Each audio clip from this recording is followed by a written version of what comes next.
We're joined by William Ho, wireless analyst with 556 Ventures. Welcome back to the show. This is pretty interesting, the fact that Motorola is moving some, and by the way, we saw this with Apple as well, saying they were going to make some of their products back in the United States.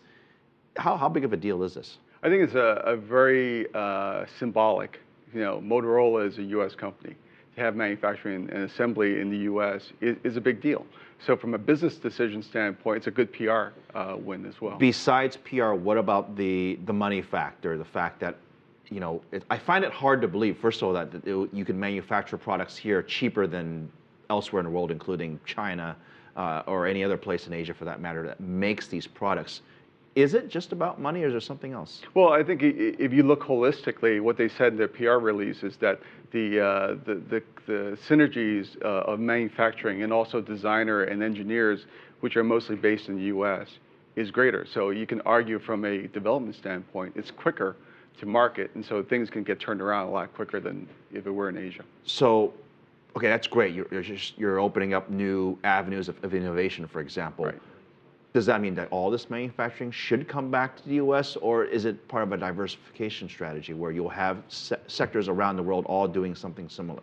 I think it is diversification. So we saw supply issues with a lot of Halo phones coming out, and to diversify into the U.S. and to ship where a good part of the smartphone base is consuming it is smart. So the bigger picture of, is it cost effective? I think it remains to be seen. But from a holistic viewpoint, to get time to market development and cool things and innovation, it could be that it could be a new sign that could be starting here in the U.S. If I'm a technology manufacturer, for example, somewhere in the world, we won't decide where, and you're trying to sell me to open up a factory or manufacturing plant in the United States, what's the advantage? I think the advantage is obviously anybody manufacturing in the U.S. in any state, you always get those credits, right? Economic credits for the company. So that happens already right now. You have Germans coming to the U.S. to make Mercedes and BMWs, and Japanese coming here as well. So it's selling to the market. It's getting probably the supply chain is coming here. I think it could be potentially a good win for the U.S. manufacturing community if this goes well. It's symbolic. When I think of people putting together smartphones or iPads, I think of a lot of robots doing it. And I might be completely wrong about it, but how many jobs does opening up, say, one manufacturing plant mean? Is it all robots, or are there thousands and thousands of people that are expected to be hired? I think they said it was going to be 2,000. So it could be, it has to go well first in order to expand, right? So they're putting, they're drawing a line in the sand that says we believe in the U.S.